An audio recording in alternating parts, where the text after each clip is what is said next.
This is the show that has hosted everyone from Sugar Ray Leonard to Keith One-Time Thurman. This is Tough Talk Tonight, brought to you by Heavy Bag Boxing.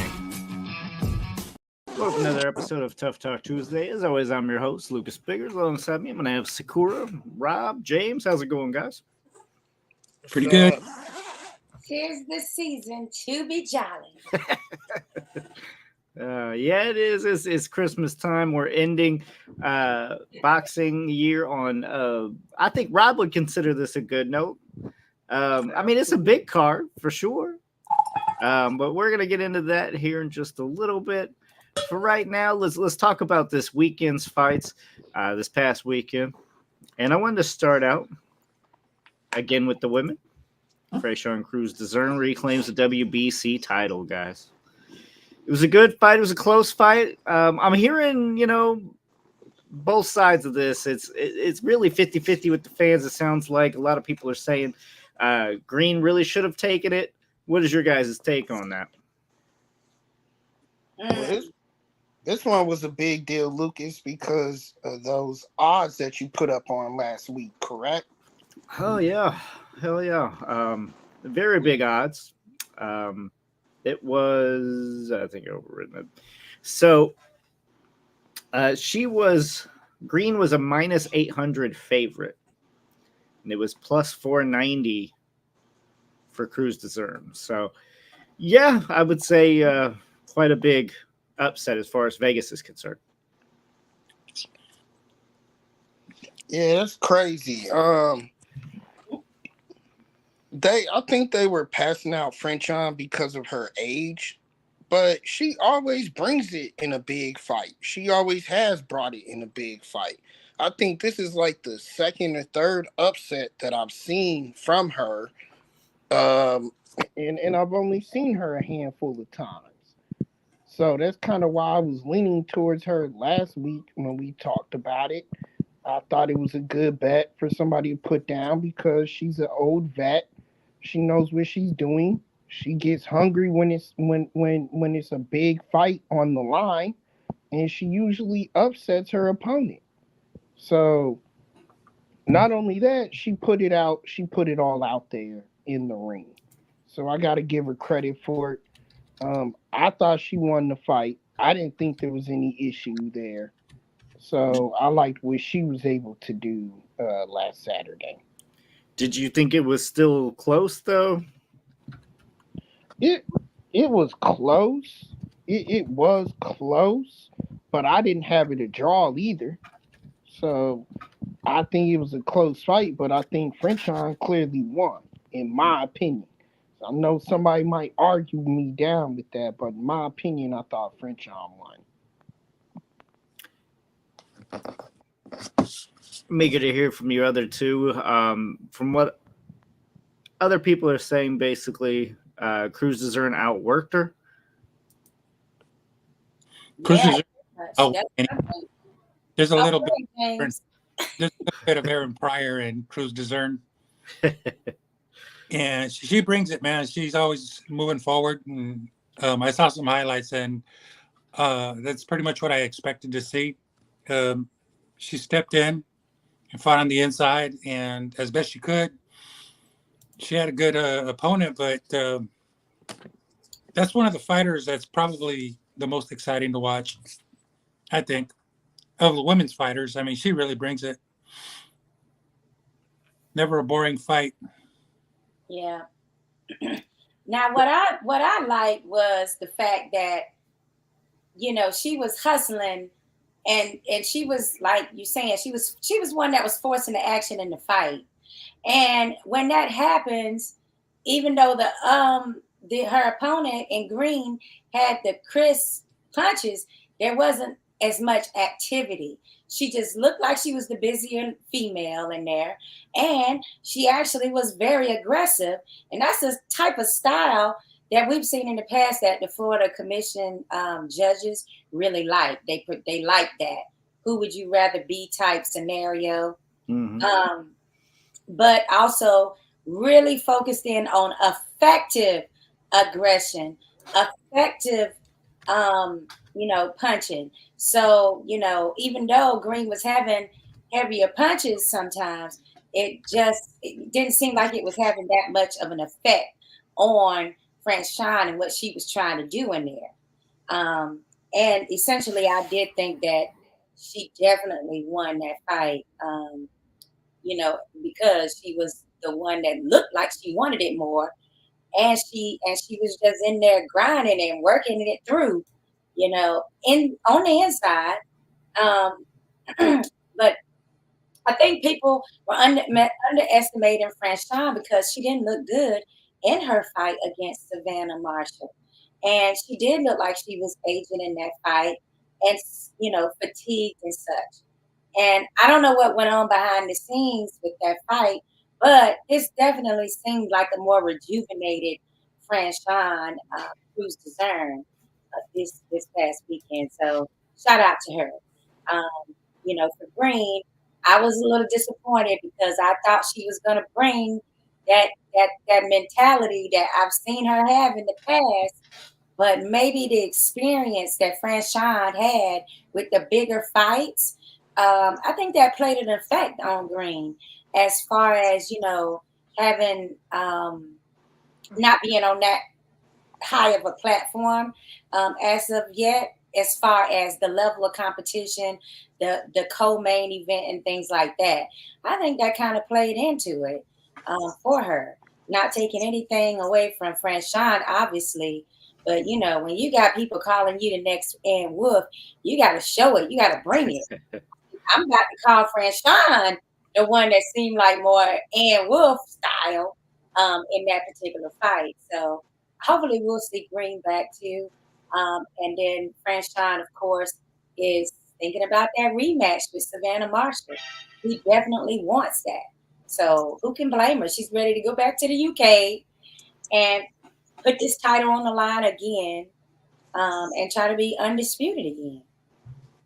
Yeah. Well, Shakur, I think you put a good point up there, though. Is that she didn't look good against Savannah Marshall, and sometimes I think fighters go into a fight and they actually look at that last outing that you have and kind of prepare for that person.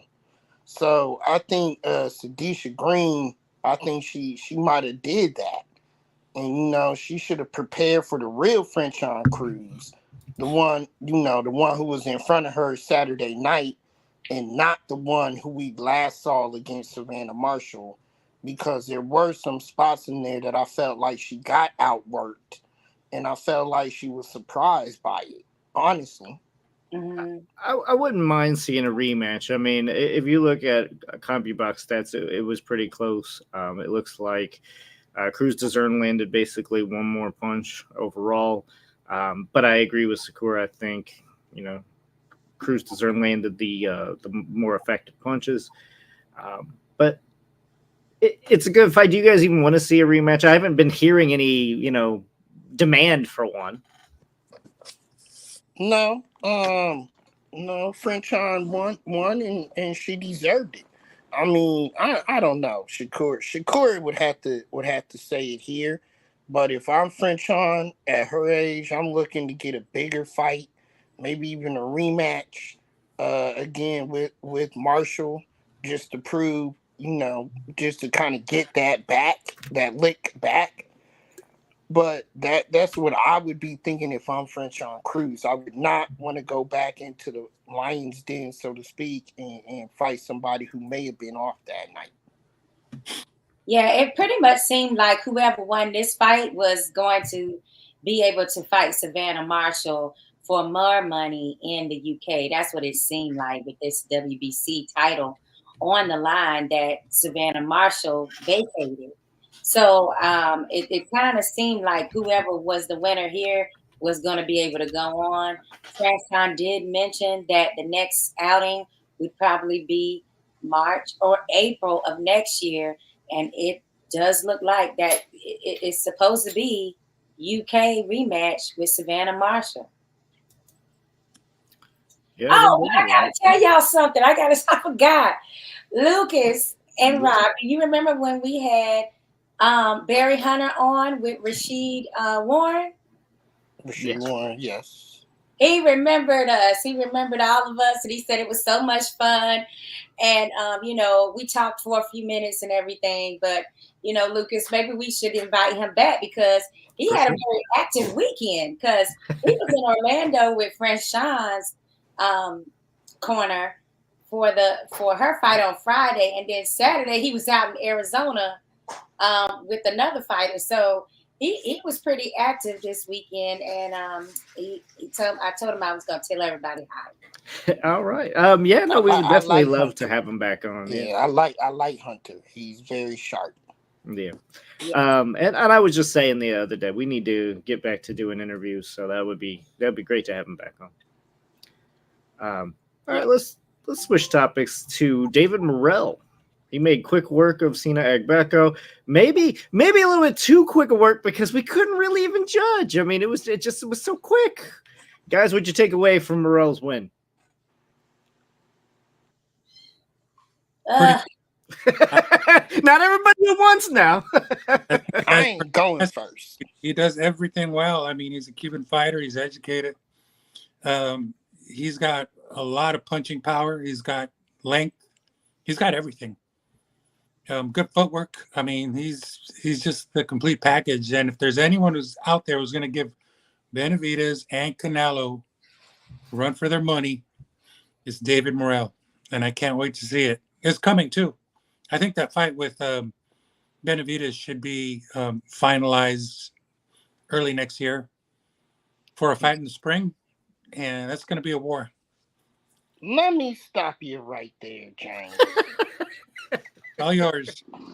Let me stop y'all right there. The man is 10-0. 10-0. And like Lucas says, we haven't seen much work from him at all. To put him in that category with David Benavidez and Canelo already is blasphemous. Who else? And I'm gonna tell you why. Because y'all did it to Berlanga's ass. And look what happened to Berlanga. I see that happening exactly that same way with Morrell.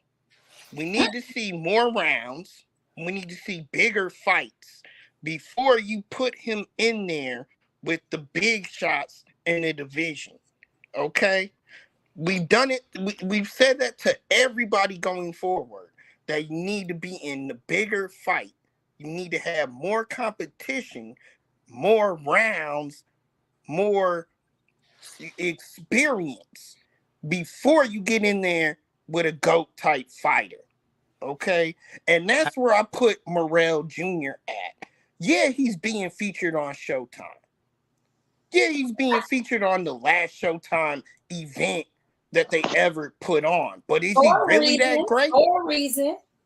What reason, Shakuri? Go ahead. What reason? What do you see in him? They ended with a bang. They had the KOs. That was a card that had the KOs, baby.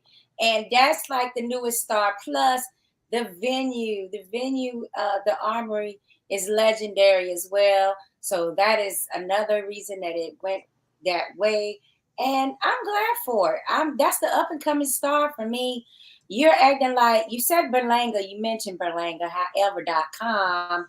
This is a Cuban pedigree type of boxer that's had amateur experience down in Cuba before he even got the 10 fights, here. I was talking to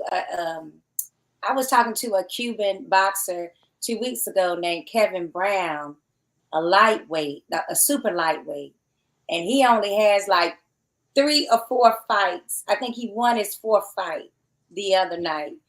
Guess how many amateur fights he has in Cuba? Over 300. So you can afford to have 3 or 4 fights and go in with the bigger competition when you have that numerous level of amateur pedigree. And also, I just want to say too that he has the size and he has the height that is needed for us to really gauge where a Benavidez is at and whether or not he really is needing to be the next Canelo matchup. So all this stuff you talking about right now, I'm not trying to hear it because you are just picking and choosing. I mean, Morrell, first of all, that fight is way more intriguing to me than with Benavidez than Benavidez with Canelo is. I'm telling you right now, that's way more intriguing. That's similar body build, similar heights. That is way more of a better competitive fight in my eyes. Someone with skill as well as power who is similar size as Benavidez. And yes, please read into the fact that I'm saying similar size. And I'm not saying super middleweights. Right. And I'm glad Lucas put the ring ropes on here because we about to get in the ring with this one. Listen, you guys, you made some points, but those points though that you brought up, okay, with the Cuban style and the amateur pedigree and all that, what did that shit do to Lomachenko? Okay, he had all these amateur bouts and lost in what his first title shot. And also won a world championship in his second fight. Yeah. But he still lost. Who does that? First. But he still lost in that first attempt. Whatever. And that's exactly what I see what happened to Morrell Well, Jr. guess what? You just pointed out he has 10 professional bouts. So we won't have to worry about that scenario at this point. Right? You're talking about the first fight against Salido, a very, very good veteran, a Hall of Famer. And you're talking about that. You're talking about Benavidez. And you're talking about Canelo. First of all, Canelo right now is a Hall of Famer. Okay? Canelo right now is a Hall of Famer. Benavidez. Canelo ain't the problem. Canelo is what he's supposed to be. The problem is you're trying to put Benavidez on that level, and he is not on that level to me. He's proven himself worthy of elite status right now. With those 2 wins this year, and I would put him in a category of possible fighter of the year. I'm keeping it in North Carolina. No, he ain't. No, he ain't. He's a nomination for sure. But you say he's on Canelo's level. Okay, for what? Demetrius? Benavidez is on Canelo's level. Yes, that's what I'm trying to say. For what though? What has he done to prove to you that he's on Canelo's level? Destruction of Caleb Plant, destruction of Andrade. It was not a destruction. Look, Caleb Plant hung in there. Whether you want to admit it or not, Plant was in that fight. He got TKO'd. That doesn't at the end. Oh, okay, right. That doesn't matter. The point is that Caleb Plant is a real, true super middleweight. Yeah, but to answer the question, where would you go for Morrell? The only alternative there is Jaime Munguia. I don't think they want that. That's one. That's one. And they also want James. They also wanted Caleb Plant. Yeah. They also wanted Caleb Plant. So those are 2 possibilities for him right there. Munguia would be a great opportunity for Munguia, really. Caleb Plant would be the better way to go because the majority of the audience knows Caleb Plant now. He's been in a couple of pay-per-views. Whereas Munguia is still, people are on the fence with him still. So it'd be like 2 prospects, two possible contenders going at it. Whereas you get a guy like Caleb Plant in there, which is why they're looking at his name, because then you can see what he can do with Plant, and then you have the conversation where you can do the comparisons. Oh, well, I got Plant out there in 2. It took you 8 or 9 rounds to get Plant out of there. And like Lucas said, he has some success. He didn't have any success with me. But he needs those fights. He needs a fight like that for me to sit here and say that. And I'll tell you right now, I think he's still too green. I will say that David Morrell, as good as he looks, I agree somewhat with Rob. I need a better measuring stick before I can say where he's going. However, so far, I like what I see. A jump to Caleb Plant, though. Here's my problem with it. This is for the title. He's got a title. He's got a WBA World Super Middleweight title. Again, How, I don't completely know, because all these damn belts doesn't make sense, right? Because isn't Canelo undisputed? Right. Yeah. Well, we got a dispute right here. So I'm a little confused. Also, is Sena Agbeko, is this a mandatory fight? Is this, what was that? Does anybody know? I thought Sena Agbeko was getting ready to fight Canelo in his next bout, like in spring or something, is what I had read. So I was kind of surprised to see that he was fighting Morrell. But in the end, I'm thinking that Plant could be somewhat of a soft target for Morrell. Morrell's just that good. Yeah, no. I think Munguia is probably a harder fight for him. But I don't it's think two Munguia. varying styles for sure. There's I don't know, style. It's a I don't style think clash. I don't think Munguia wants that fight. Mm-mm. The Plant is more of a style clash to me for Morrell Jr. He's gonna be tested, just like you said. Lucas Benavidez did have some success. Benavidez went through it, and Morrell is so green, so young. He's gonna have to figure out some things in that fight. He's gonna have to figure out a lot in that type of fight. So that's why I want to see that fight as opposed to anything else. Munguia stylistically tailor made for Morrell, because he's gonna come forward and get hit and then throw more punches. So if anything, it's gonna test maybe the chin or the heart of Morrell Jr. And I think he's got that. So I would rather see him go to Plant first before we talk about anything else.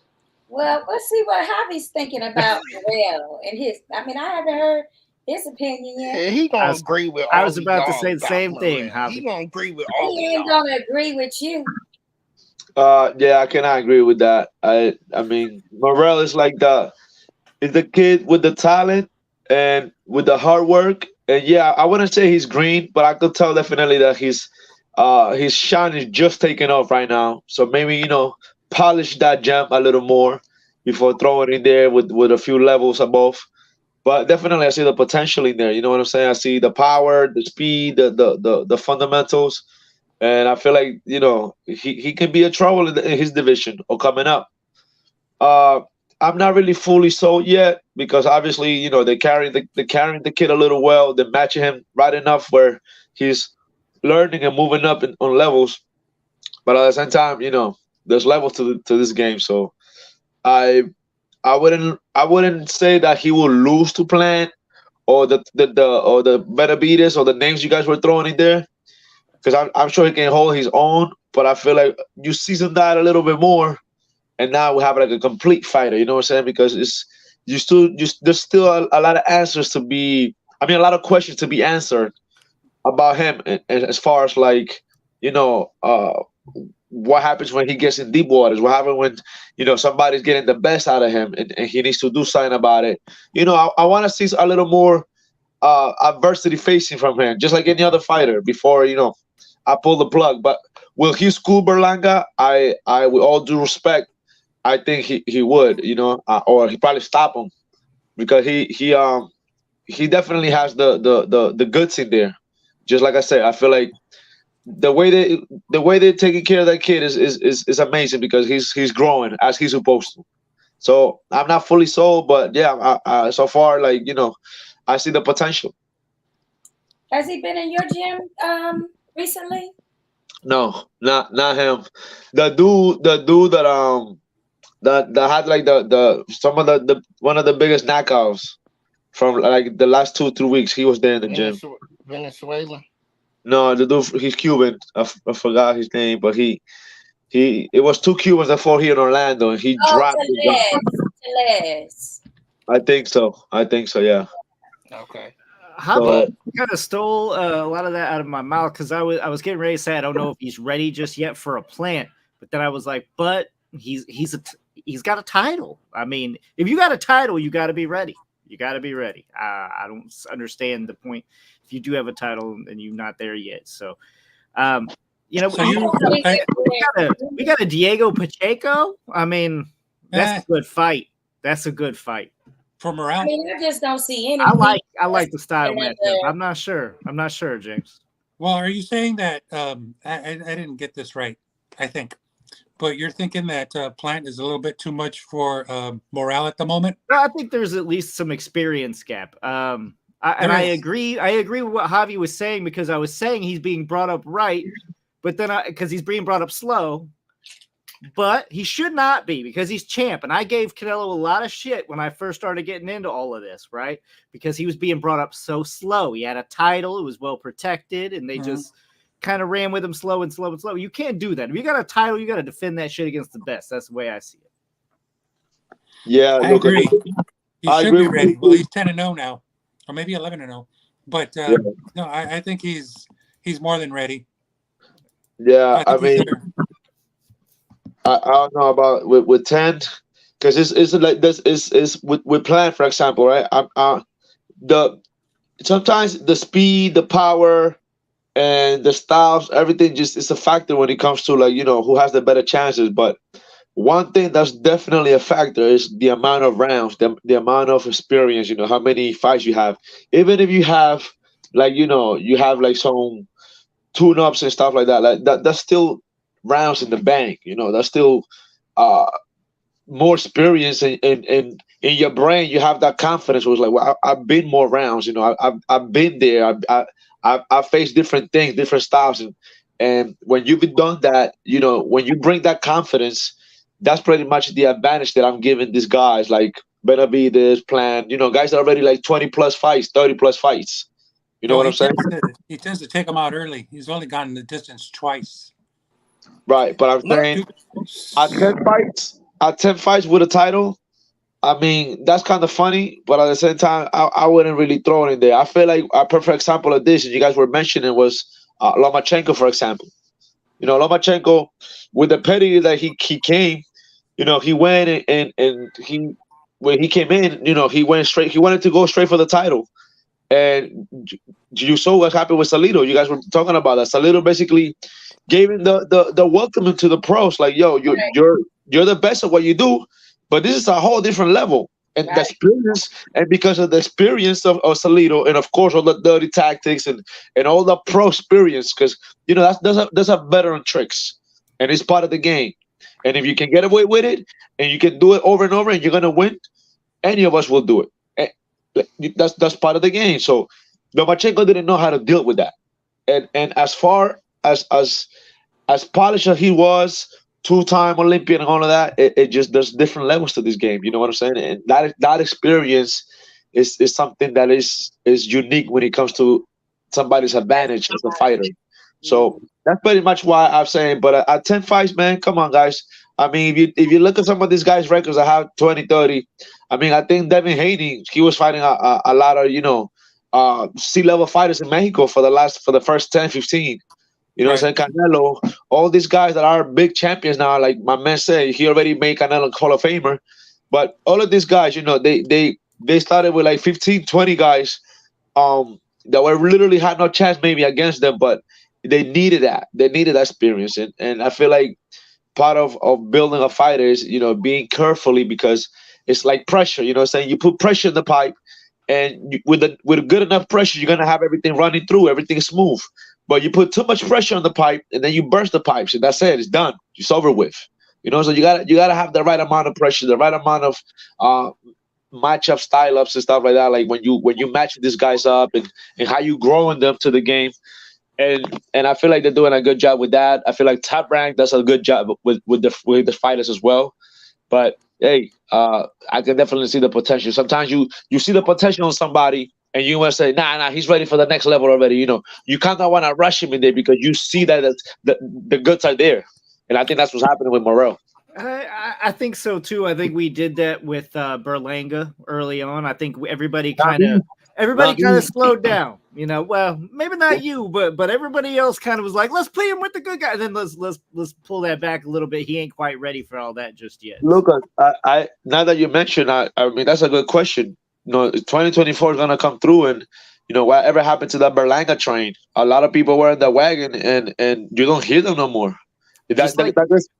There are just like you were saying, I think that issues. train was going a little too fast. We had a little bit too much coal in the engine. They had to slow and cool it down a little bit, take his time, because he is not there yet. They got a lot of stuff they need to build on, and he is not to that point where he's going to be in the competitive championship type fights. But that's kind of what I was saying earlier too. You know, that's a perfect example. Berlanga was getting rid of guys in the first round because, you know, the first 10 fights that he had, 15 fights. You know, not taking away nothing for the champ, but you know, sometimes you're supposed to win and look good every time you get matched up as you go up the ranks. But some of these guys like Berlanga, you know, they have the talent to be able to see that. So they you know, you don't go the full round, you stop your opponent because you got natural power. But sometimes that could be in a way, you know, kind of like self-sabotaging because you fall in love with your power, you forget the fundamentals and stuff like that. And at the end of the day, as you go up the levels, you know, everybody got power, everybody got speed, everybody got footwear, everybody now is the fundamentals, the basics, you know. Everybody got a better chin too. A lot of people got a really good chin when you start going up the ranks and train to make it even better. So you ain't gonna just knock out everybody, but Morrell to me does demonstrate superpower. You know, Benavidez has quick power. And so there is a difference there. Morrell is more like explosive power. So I'm liking what I'm seeing in him, and I like his footwork and his placement of shots. But I can't really judge anything but just those skills versus an Agbeko, because, you know, to me, he's already maxed out, and he really shouldn't have been at that weight. I mean, Morrell had him looking like a rag doll, y'all. Like his head and his body was just flailing everywhere. And that's when you really know that somebody is really out of their depth. They are like way out of their max as far as what they should be boxing. You know, last time he got mad at me and he actually, you know, said something to me online, I was just floored. Like, of all those bad comments, he came through and hit me up. But you know how it is as a female. They know how to hit you up instead of other people. But I'm still saying the same thing. I'd like to see him back at his 154 mark. I think that's where he looked a lot better as a boxer.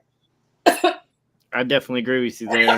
So first of all, let's acknowledge the fact that Javi agreed with everything that I said, because every single point that I made, he brought back up. That's so all right. I appreciate that, Javi. You my boy for that. But before we move on, let me give some props to Morrell Jr. here.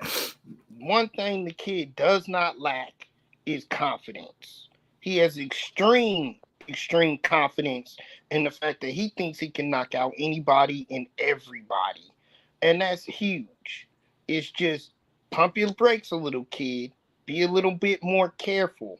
Get some more rounds and some more experience in you first. No. Then go after the top dogs. I mean, for once, I think I'm agreeing. I think he needs somebody tough. He needs somebody that's game and not going to go anywhere. Someone that's not going to fold to his power. He needs to be tested a little deeper. Hopefully, we get that soon. But other than that, I would give Morrell an A- for everything. So far, so good. Bring Canelo, bring Benavidez, bring anybody you can. Just get them in there. Really? Now. Yeah. Okay. Now. I agree. Why wait? 100%. Okay. All right. We got two varying different ideas, but I can get behind either one. Let's move on. I mean, I'm good either way. You've heard that saying, so and so should be shot at sunrise, and then the other person says, "Why wait?" So with Morrell, why wait? Get him in there. Put him in there. Okay. Another, whoever he is. I hear you, James. So you want him to get shot? I heard. That's what I heard. There's not even that many options at 168 before you get to a Benavidez or a Canelo. Like there definitely is. There's a Pacheco. I mean, it's just you gotta build slowly. I don't know if jumping him right in there is a good answer. There's a huge experience gap between Agbeko and a Canelo or a Benavidez. There's a lot difference there. Well, I wouldn't say Canelo yet, but definitely Benavidez. Definitely, I mean, Caleb Plant. He's gonna do. We're gonna see Benavidez and Plant all over again, in my opinion. He'll like be on his jab. Plant will be on his jab, and he'll keep moving around, and he'll stick and move, or he'll grab and he'll punch and then grab and then reset. It'll be a similar fight until he wears down and gets tired, and then it's gonna be like Morrell on 110, getting him out of there. And I would probably say that it wouldn't take as many rounds as it did for Benavidez to get him out. Yeah, I mean, I can still see that happening, but I got to see it. I'm one of them people, proofs in the pudding. Right. I got to see that first. Understand. All right, let's switch again here. What did we learn from Jake Paul's KO of Andre August? Who wants to run with that? We got a new superstar. Yes. We got a new superstar. All right. You said that after the win. What? This is finally like the least name that he's fought, and now you claim he's a superstar. I'm so confused, Rob. help me out. Help me understand where you're coming from, because he almost KO'd Tommy Fury. Okay? He's finally going the true boxing route, right? He's trying to take somebody with his type of experience and build from there. And I appreciate that. this is what I've been wanting him to do. Not only that. This is what I've been calling for him to do. So he's finally doing that. But Rob, I just don't understand what you're calling from, where this makes him a superstar now. Not only that, he's sticking to one particular weight class and one division. So this isn't an exhibition type of match. This is actually a true... Hold on. You're saying he's sticking to one. We haven't seen more than one actual fight yet. So I'm going to say he has not found a one, because that could change. That could change next fight for all we know. He from what ESPN wrote and the articles wrote and what he's saying in the interviews and everything, is that he wants a shot at a world title. Right now, his shot is in the cruiserweight division. The cruiserweight division has been dormant for years. Granted, we get to see the valid number one cruiserweight champion coming up this weekend, but nobody even knows who the hell he is. Right. I can sit here and tell y'all that we're seeing the number one cruiserweight champion, undisputed champion at cruiserweight, and y'all couldn't still tell me who it is right now. Right. So what he's doing is he has a division that nobody is really in, that nobody is even talking about. He's picked that division. He's able to make the weight. He's able to be comfortable fighting in it, and he's getting knockout victories. Do you think that's why he picked the division? It doesn't matter, Lucas. That's why he picked it or not. I point is, it's still an amazing story. I do feel like that's his true natural weight zone, though. I mean, just to really not giving him credit or not giving him credit, like it does seem to be where his body type and his physique and the weight, it seems like he is in that cruiserweight zone. There are like a few times, like I've been lucky enough to see like the cruiserweight, the cruiserweight division a little bit more, being that, last month I saw Don King have the cruiserweight as the main event with the Makabu African that went against, dang, I forgot his name. See, there's another one that he won the fight. He's with Dr. Pedro, Coach Pedro Diaz. But he took the belt, and it was a vacant belt, but Makabu did have it before. But he lost it to Badu Jack, and then Badu Jack has dropped that because he's going to move up. So that left that belt vacant. It was a WBC belt. Now we have this guy that Rob is talking about. And I forgot, he has like a name that I like would have a hard time pronouncing. but he did just vacate his IBF belt because of a conflict that I'm still not. He was forced. Yeah, I'm not understanding exactly why he was being forced to drop that belt when he literally, his opponent, his contender, is out with an injury. But instead of him just sitting out that whole time, he's trying to fight and be active. What's wrong with that, IBF? But I'm gonna leave that alone until I have more information, because it just still seemed like I'm missing something. But I just feel like some of these fights. Okay, the guy's name is Ja Opataya. Yep. Opataya. But he's considered the lineal cruiserweight champion. So just because we don't know these names don't mean that these guys are not bona fide champions that are highly skilled. So I'm interested in this cruiserweight division, and I mean, if anything, if he does end up getting that shot to be a champion at cruiserweight, then it still is up to him to make it come true as far as being a champion. Like, he still got to get in that ring and actually win it. What I was most impressed with him about this weekend is just, he was very relaxed, and he went in the ring and he just handled business. He just did what he needed to do. And he does have incredible power. And his trainer, he likes his trainer that he has now, because he did make him go back and learn some fundamentals. So a lot of people got shut up this weekend because Andre August had an actual boxing professional record. And that's something that a lot of boxing purists did say they wanted to see.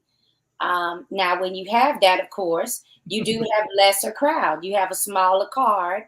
It was about 5,000 seats in there. And it was almost full. I'm not going to say it was completely full, because I did see some seats here and there, vacant. But for the most part, it was full in December at that, which nobody in Florida before this year tries to go into December, right? Like, it's like literally too close to Christmas for most promoters to try to do that. But they did it, and it was a huge success. And so, I feel like Jake Paul is ready for his next challenge. So, he just needs to keep staying busy and moving forward. And Most Valuable Promotions has on the schedule something scheduled for February, actually. I think like the 21st of February. And I remember he said he was going to have one this week, right? He's going to have an announcement this week of a new fighter. Now, I want to come to you, James. I know when all of this started, we were on one side of the fence. Has Jake Paul slowly kind of won you over? no. Okay. No. Man, I was about to say, he needs to work on his uppercut. That was the ugliest uppercut I've ever seen in my life, and it's questionable to me. I mean, yeah, okay, so he's come a long way since his first fight. I think he's learned a lot, and he's definitely putting in the time and the effort, and good for you. But yeah, no, I see a lot of flaws, and he's got a lot of work to do, and hopefully he'll get it straight. And but no, I mean, everything that I've seen from him up until his last fight and the previous one with one of the Furies was just all smoke and mirrors. It's just entertainment. You got to take it that way. It's just entertainment. It's all it is. If he's going to step into the ring with professional fighters, put in the work, put in the time, get coached, because that's important, and then see how it goes. And there's no shame. That's what he's been doing. That's what he's been trying to do. He's doing it, and when I say I'm not impressed, I'm being facetious, but yeah, let's see him put something together and get some better fights, get some better opponents, and start to fight like the rest of the fighting ranks go, and work his way up. Let's see how he does. That's fair. That's I fair. That's what I've wanted this entire time, and I think we see eye to eye on that there, James. Let me just say this. I think Anthony Joshua throws a better uppercut than Jake Paul. Well, he should. I guess you should. Then let's not get it twisted. I mean, Jake Paul does have an incredible group behind him. He has had great trainers going forward. He's had the best of the best, really. He had BJ Flores training him, along with Sugar Shane, right? Sugar Shane helped train him too. I mean, he's had some good people behind him and trying to help him out. I appreciate what he's doing and going to the root of it instead of just doing the celebrity course. I appreciate that. He's trying to worm his way into my heart. He really is. He's making the right steps forward. I'm not willing to crown him just yet, but I do like what he's doing, and hopefully it continues to go this way, and it doesn't go back to just being, celebrity boxing or knocking out MMA fighters who have never stepped into a boxing ring before. But guys, at least he's wanting to do those things. He could easily just keep making multi-million-dollar and just fight MMA stars or superstars or a celebrity. He doesn't have to do an Andre August and lose money on a fight he could have made a lot of money on. So, I mean, I'm just respecting the man for like wanting to actually be more than just entertainment. Oh yeah, no, I agree. He doesn't have to do any of that. Yeah. The Paul brothers are smarter than what people think. They get a bad rap because people think they had a silver spoon to their mouth. That's not necessarily the case. Right. You look at Logan Paul's, what Logan Paul is doing. Let's face it, Logan Paul tried to be a boxer too. He couldn't cut it. He went the WWE route. And I've seen a couple of his fights in WWE. He's a hell of an athlete in terms of putting on a show. Logan is. But he's in an environment that's scripted. So he's able to be a champion. He's able to win those bouts in the WWE because he couldn't cut it in boxing. So I say that to say, I don't believe that Jake Paul would be in it taking these type of fights if he didn't believe and know that he had the talent to do it. Yeah, and one more thing, Logan's personality in real life is just so suited for WWE and, AEW type entertainment. I mean, he really has that type of bigger than life personality. Like, I was shocked at it. I thought it was all acting, when I'm seeing him up. But no, that's really him, what you're seeing. Like, most of that is his true personality. So, yeah, you're right. He couldn't cut it. He tried it. And that's why I feel like he gives his brother so much respect for sticking to it, and actually doing the training regimen and staying on that, kind of like reduced diet. So I think that they are smarter than people think, but also they came from humble beginnings. They're from Ohio, with a regular hometown feel.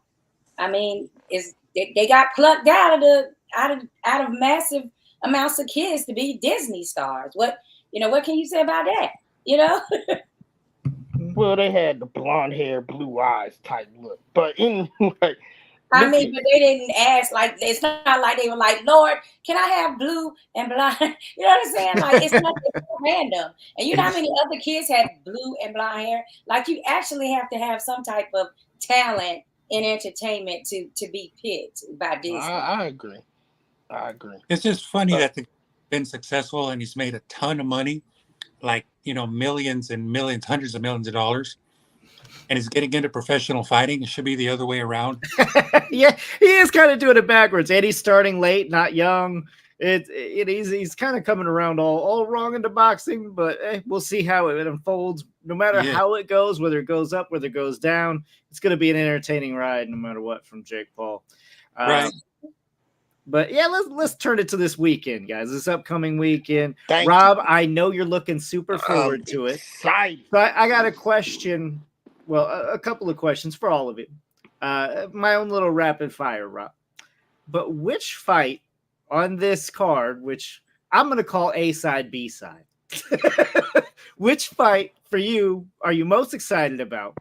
And which do you think has the biggest chance of being an upset?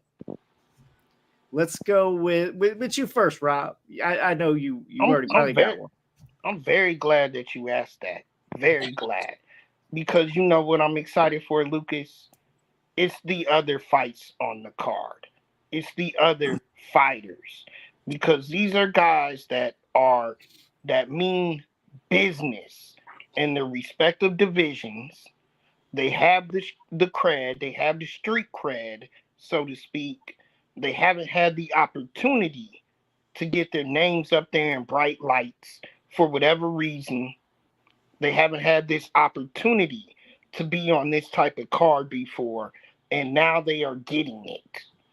And they are competitive fights. They are in each division. I've already mentioned this cruiserweight that we're about to see. From what I'm hearing, things that I'm hearing, because you can't see a lot of them, because it's not a lot out there. But from what I'm hearing, he is serious business. So I really want to see what he can bring to the table. Can I guess you're upset? The fight. I mean, because he ain't got the fight that I'm most looking forward to would be the kind of along the lines of the upset that I'm picking. Okay. I'm most looking forward to this big Baby Miller Dubois fight. I'm much looking forward to that. That's the one I'm looking the least forward to. The reason being is because Look, Baby Miller should be barred. He should be barred. Okay, he shouldn't be allowed to box again. Despite that, it's going to be a competitive fight. It's going to be drama. Gonna come in there juice to the teeth. There's going to be drama in it. And when I say the upset, I have Dubois kicking his ass. I'm gonna save Shakur for last. James, which one are you excited for? Which one do you think's the upset? Excited for Dmitry Bivol against Lyndon Arthur. I just want to see. It's been a while since we've seen Dmitry Bivol fight, and you know I like his style. I would love to see Joseph Parker KO Deontay Wilder. Why? Just because. In the first round. Do you think that one also has the biggest chance, though, of an upset happening? Good question. When it comes to upsets, and especially in a case like this where you have your A's and B's, I always say all would lose. Yeah. I mean, I really want to see Jay Opataya. I want to see Frank Sanchez because I just like to see Frank. He's a good fighter. Mm-hmm. He's like a really seasoned Cuban fighter. He's fighting Junior Fa, who's actually pretty decent. Opataya, I remember seeing him fight against Maris Briedis. Okay. And that was a fantastic fight. It was really, really fantastic. Haven't seen Deontay fight in a while. See how he's looking. This is good, but and then I think AJ's probably no problem there. But yeah, man, I want to see Wilder get drilled. Yeah, I understand that. I can understand that. For me, I really do think that I'm looking most forward to Wilder Parker. I think that one's going to be, the most competitive or at least the most entertaining fight of them all. But then again, we got Bivol Arthur, like you said, and that's the only title fight on here. So you got to love seeing Bivol and what he can do. But if I'm doing an upset, I definitely think AJ versus Wallin is probably the most likely. AJ's mental state is all over the place. He can't take blame for anything, right? He jumps from trainer to trainer. Otto Wallin ain't no hoe. I'm not saying he's, the best in the heavyweight division by any means, but he ain't no hoe. He's a game. He's going to go in there and he's going to attempt really to win. He's going to give it his all. And with AJ, you just never know. I think that's the easiest one to be possible upset.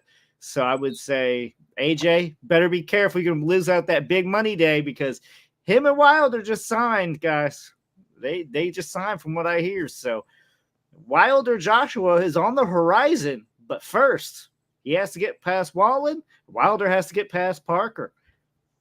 AJ, I never trust. Sakura, how did you have him?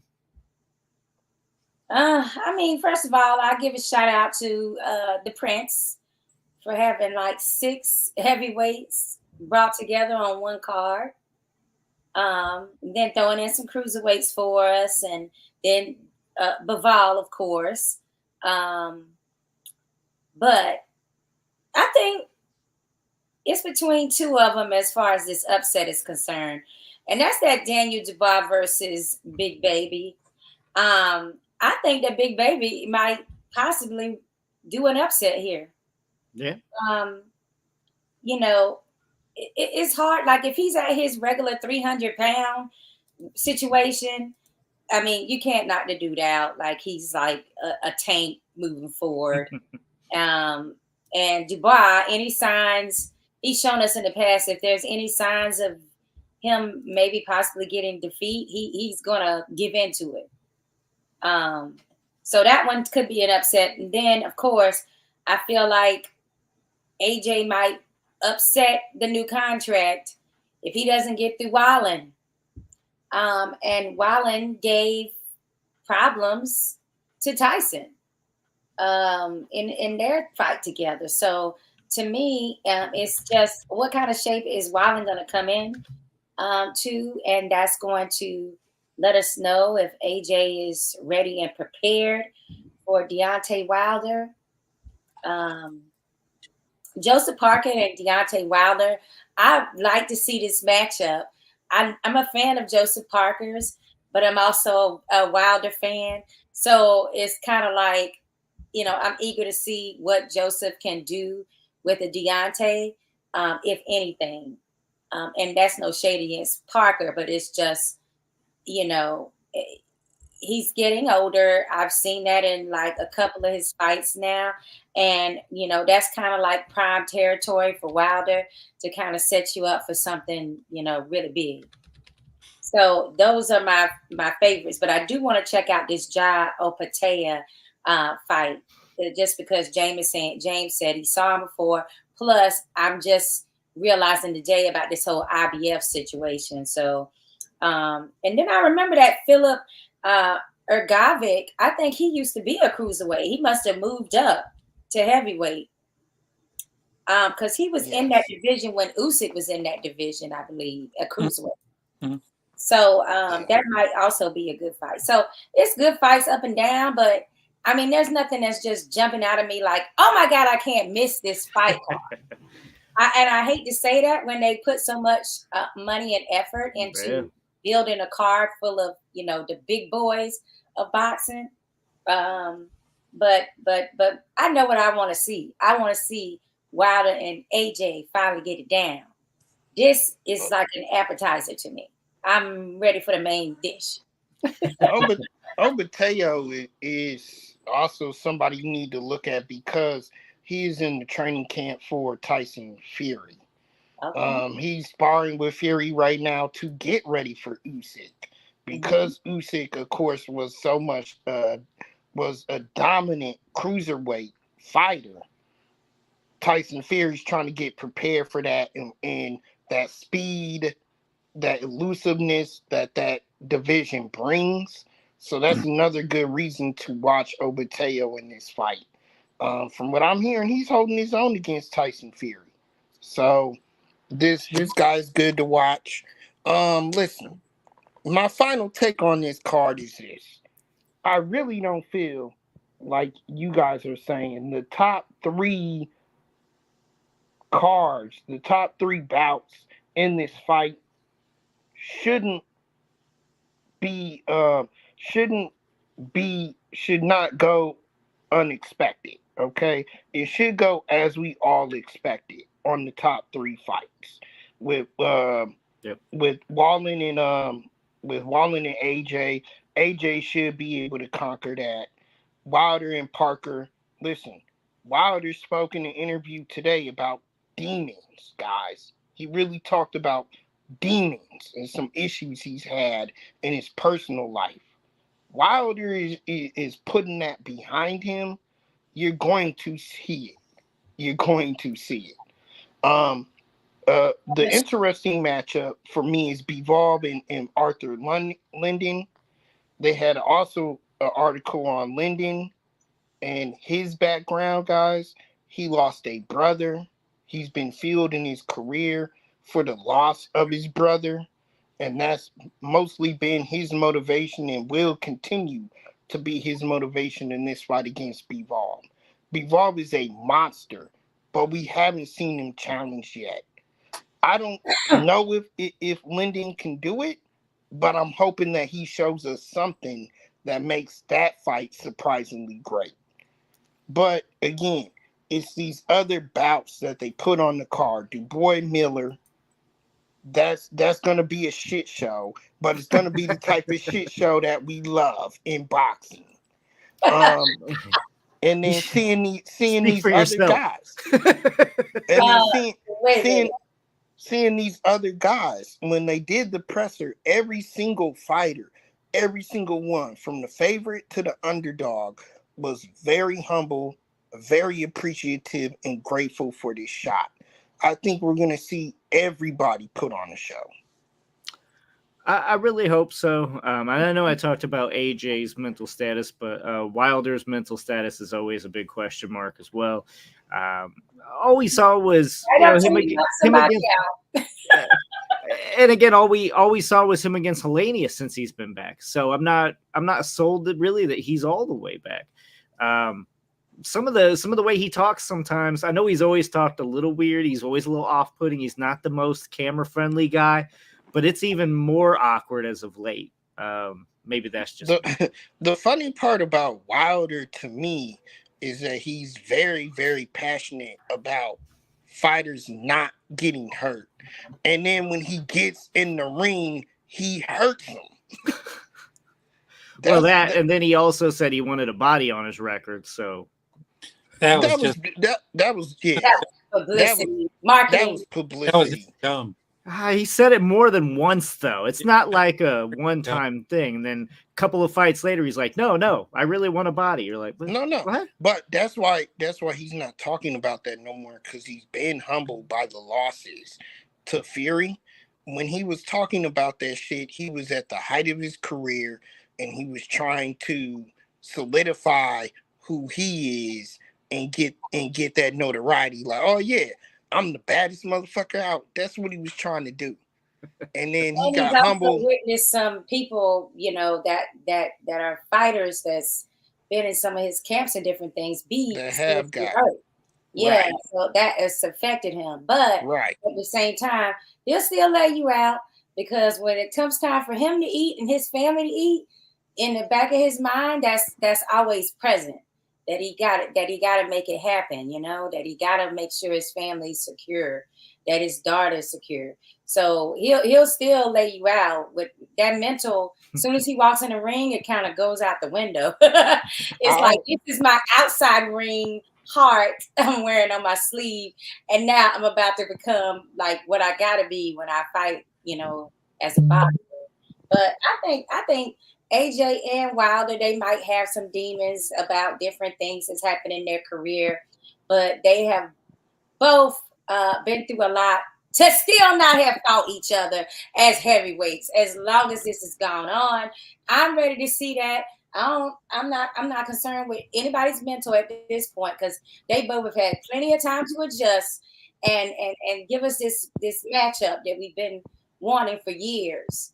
And hopefully neither one of them has aged a whole lot in this time period to the point that it's not the same fight it would have been earlier. But let's keep our fingers crossed that everybody that's supposed to win does win. And I think the timing is right for, for example, Wilder, Joshua. I think it's a good time. Yeah. Also, for Fury and Usyk, which hopefully is coming up. That one's been done, James. That one's been done. I believe that fight is in February. There's no date announced yet. I thought it was February. Not yet. Nothing's for sure. Yeah. And so, in closing, I just want to say I hope you guys have a moment to go watch Jay Opataya versus Maris Briedis. If you don't remember Maris Briedis, he won the WBSF World Boxing Super Series, and his fight against Opataya was sensational. So it's early in the week. You got plenty of time, so you guys can definitely go back and watch that. Oh yeah, the 26th. Yeah. In the middle of the night. You usually are pretty. Go ahead. Oh no, I was saying that's perfect. The perfect timing for you. Usually, I'm pretty opinionated on pay-per-views, whether they deserve to be bought or not. This one, I'm somewhere in between. I mean, there's a lot of names in there that can cause that can cause a lot of controversy. I mean, you may see an upset in here. One upset will be a domino effect on other fights in the future. So it's hard for me. I don't know. I don't really think it's worth it because it is really clear A sides versus clear B sides for me. But like I said, there's a lot of potential for other things to happen. Lucas, oh my God, Rob, you better write this down that Lucas is on the fence about a pay-per-view. No, because I'm not paying. Pay for it and it's discounted. I'm not paying. Lucas, That's the new championship. You were open to like it. Maybe it's close. I think this was close. It's got a Just lot of big for the names. fans out there, it's discounted. It's $39.99 on DAZN, and they're not even pushing the subscription. They're not pushing the subscription on you for it. It's just a flat $39.99. Like James said, I am gonna buy it. Forewarning, but I do gotta say this is Christmas weekend, so it's a early start time because you got to get through all those fights and they're in Saudi, but it's Saturday, the day Christmas Eve. So I don't have anything to do but for us late people. I don't have anything to do but to sit here with my family and enjoy boxing on Saturday. So that's what I'm gonna do. You reminded me that it's DAZN, and because of that, I'm going to say don't buy it. And the reason I say that is simply for the fact that they ran on the whole, we ain't doing pay-per-view. Oh, shit, now we're doing pay-per-view. No, you cannot say you're ending pay-per-view and then do pay-per-view. You have a subscription service for a reason. I've canceled DAZN, okay? No more. Yeah. I stick by that. As Ron just said, you can purchase this particular fight without even subscribing to DAZN. I agree, but they aren't even supposed to do pay-per-view at all. That's my take. Right. Well, you can come over and watch it at my place. Okay. I mean, you going to fly for me a plane to LA? You got me, right? I got you. Get there on your own accord. I always wanted to say this out loud on the show, and when he does this gives me goosebumps. So I'm just gonna go for it tonight. But Deontay Wilder, I want to get back to hearing Bomb Squad. Did you say Bomb Squad? Oh. Yeah, he got to bring that back. I it does still fit him. He hasn't used that. Yeah. He had not used that in quite a while. And before we go, shout out to Jake Paul for supporting our Team USA out in Colorado.